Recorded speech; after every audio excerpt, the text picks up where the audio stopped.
Hey, salut tout le monde.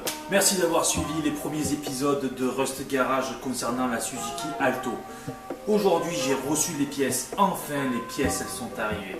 Le petit Théo, il va être content. D'ailleurs, merci Théo pour ta caméra. Je vais pouvoir faire des bonnes vidéos grâce à toi. Concernant le moteur, je vais vous faire un tutoriel, un vrai tutoriel pour vous expliquer comment on fait la courroie de distribution. Je vais vous expliquer ça dans une vidéo façon Rust Garage, mais en partenariat avec Noroto et Feu Vert. Salut tout le monde, aujourd'hui c'est la voix du QGDT qui s'occupe de cet abruti, parce qu'il sait pas faire une voix off. Tout d'abord, déposez les bobines d'allumage pour éviter de forcer comme un con contre la compression. Non mais regarde ce mec. On a l'impression qu'il sait pas se servir de ses chipots en guise de doigts. Ensuite tu remets les boulons pour éviter de les perdre.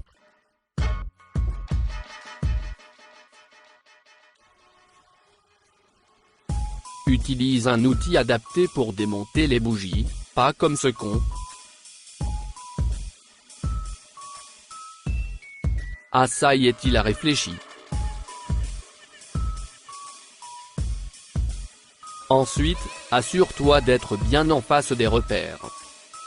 Là tu vois, tu n'y es pas. Putain qu'il est bon lui. Là tu as le repère du point mort haut. Et là, tu as le repère du point mort bas. Ici tu as le point de repère où tu dois caler ta poulie de Villebrequin. Lol, c'est la poulie d'arbre à cam. Et enfin pour terminer, parce que là ça casse les couilles, tu as le repère qui t'indique où est le point mort haut. Dépose la poulie d'un peur, sinon, tu pourras pas faire ta distribution. Assure-toi d'être sur le repère de la poulie Villebrequin. Desserre à l'aide de l'outil Parkside le galet tendeur.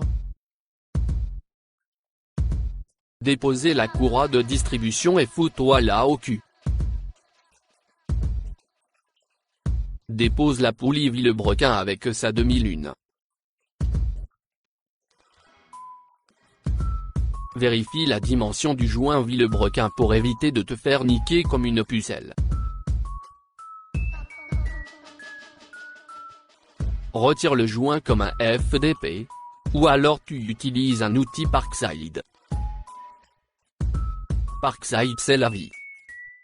Ensuite tu lui mets des vis à bois de bâtard, et tu lui tires sur la gueule avec une pince.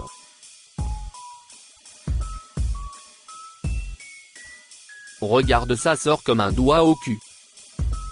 Nettoie ensuite avec du noce liquide et un vieux chiffon que tu as piqué à ta gonzesse. Lubrifie le nouveau joint.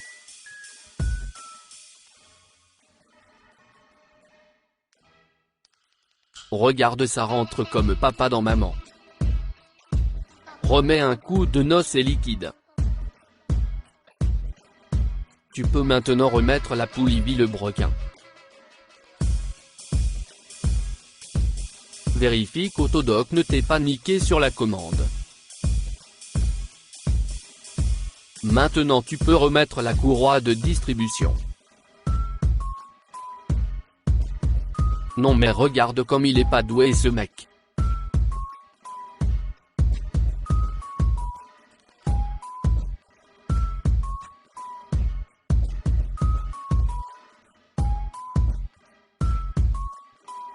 On dirait qu'il tripote un string quand même. Vérifie que tu sois bien en face des repères. Une fois la courroie tendue, remets la poulie d'un peur pour donner quelques tours pour mettre la courroie en place. Resserre le tout. Lui il remet le cache, mais en vrai c'est plus dans les 10 si tu le mets pas.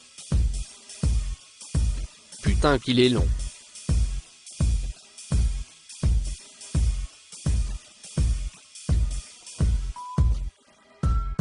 Remets la poulie de la pompe à eau. Place la courroie. Vérifie qu'elle est bien dans son logement, sinon tu vas tout niquer. Tends la courroie. Maintenant tu peux tout niquer à la clé à choc de chez Noroto. Remets les bougies.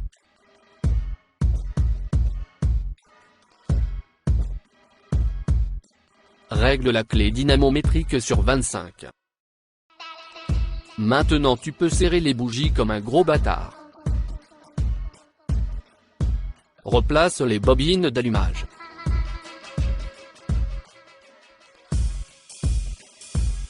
Rust Garage vous remercie d'avoir regardé cette vidéo, et pensez à rester confiné bande de cons, parce que tu pourrais tuer ta grand-mère juste en lui parlant.